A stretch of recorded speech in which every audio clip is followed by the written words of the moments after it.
देखिए इन्होंने बहुत बढ़िया सवाल पूछा है। बहुत लोग कहता है भैया आप ना नीतीश को जिताए हैं, काहे आप उनका विरोध कर रहे हैं। तो पहली बात तो ये समझिए कि हम किसी के विरोध में नहीं खड़े। हम ना नीतीश के खिलाफ कुछ बोले, ना तो भाजपा खिलाफ बोल रहे हैं, ना लालू के खिलाफ बोल रहे हैं। हमने शुरुआत ही की है कि जिसने जो काम किया है उसका सम्मान है, उसके उस बात को मान लीजिए, लेकिन बिहार की दशा सुधरनी चाहिए। अब नीतीश का पहले समर्थन क्यों किए थे ये समझ लीजिए।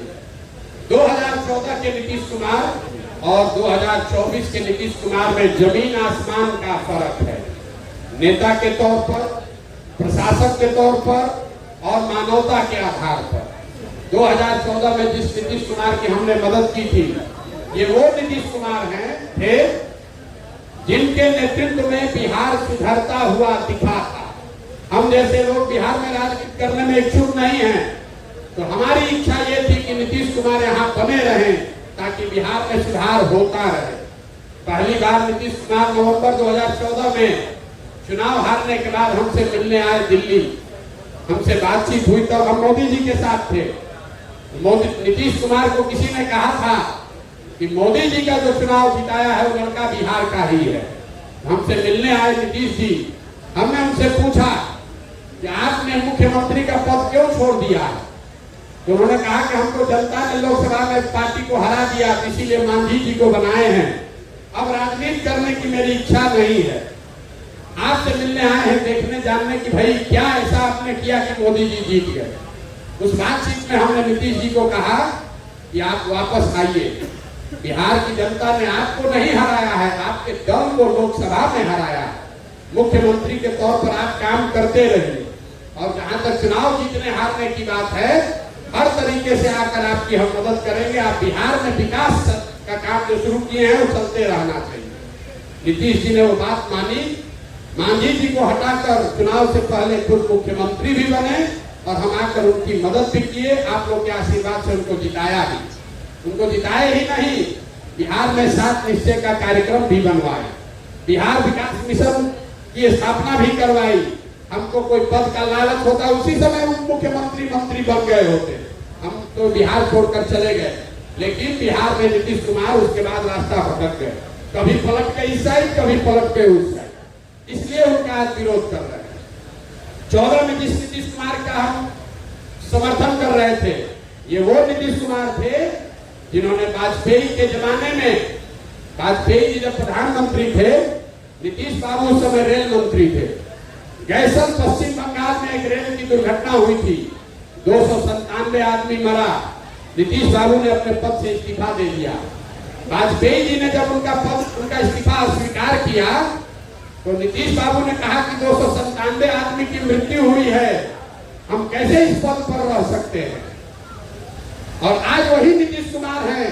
कोरोना के दौरान हजारों बिहार के लोग का उनकी दुखद मृत्यु हो गई, लाखों बच्चे बिहार के मारे मारे फिर रहे थे, वही नीतीश कुमार घर से बाहर नहीं निकले, इसलिए आज उनका विरोध कर रहे हैं।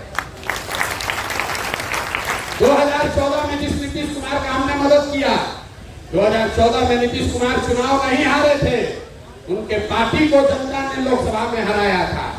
आज नीतीश कुमार चुनाव हार गए हैं।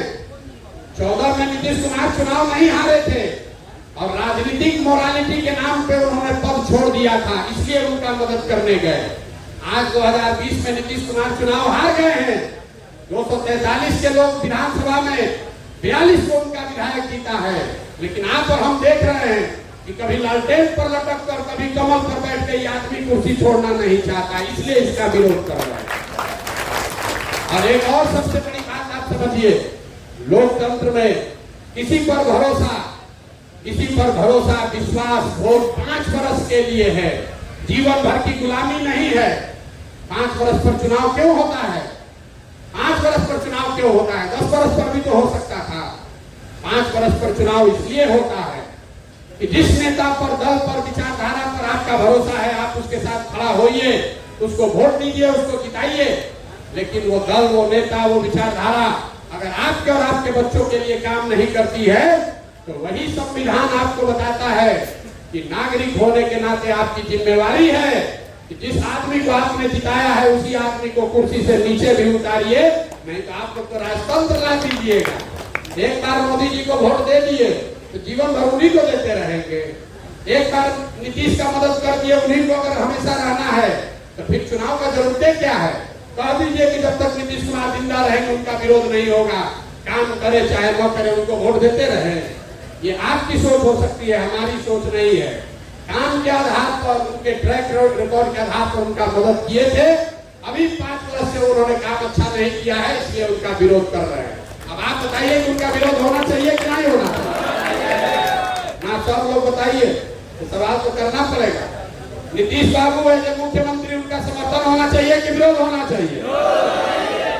भाई साहब, ये आदमी अभी देखिए 5 दिन पहले आप टीवी मीडिया में सुन रहे हैं कि बिना नीतीश कुमार के समर्थन के मोदी प्रधानमंत्री नहीं बन सकते। मोदी जी के बगल में बैठे हुए, बिना इनके समर्थन के दिल्ली में सरकार नहीं बनेगी। लेकिन किसी समाचार पत्र ने ये नहीं बताया कि नीतीश कुमार ने ये कहा हो कि भैया बिहार के हर जिला में कम से कम एक फैक्ट्री अगर खुलेगा तब समर्थन देंगे। ये आदमी आपकी हमारी बात नहीं कर रहा है। उस आदमी को अपने दल के नेताओं की भी चिंता नहीं है। लोग कह रहा था कि बड़का मिनिस्ट्री मिलेगा, कुछ नहीं मिला।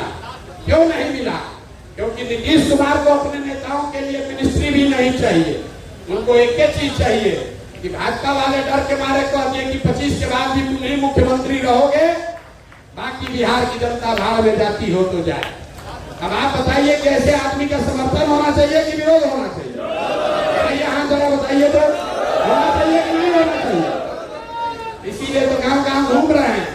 अपना कोई निर्णय नहीं है, जो जनता कह रही है वही कर रहे हैं। आप कह रहे हैं कि इस आदमी का विरोध होना चाहिए। जितने यहाँ राजनीतिक ज्ञानी लोग हैं, जरा आप सोच के बताइए कि नीतीश बाबू कोई बढ़िया मिनिस्ट्री क्यों नहीं मांगे हैं अपने दल के लिए? आप नीतीश को इतना नहीं जानते हैं जितना हम जानते हैं। नीतीश बाबू इसलिए बड़ा मिनिस्ट्री नहीं लिए हैं कि कोई बड़ा मिनिस्ट्री ले लेगा तो उनके दल में कोई दूसरा कंपटीटर खड़ा हो जाएगा। इसलिए ऐसा मिनिस्ट्री दो कि मिनिस्टर भी रहे, उसके पास काम करने का कुछ अवसर भी न रहे। लेकिन नुकसान किसका है? नुकसान बिहार और बिहार की जनता का है। ऐसे आदमी को आप वोट देते रहना चाहते हैं तो आप दीजिए, हम तो न देने वाले। बहुत बहुत धन्यवाद।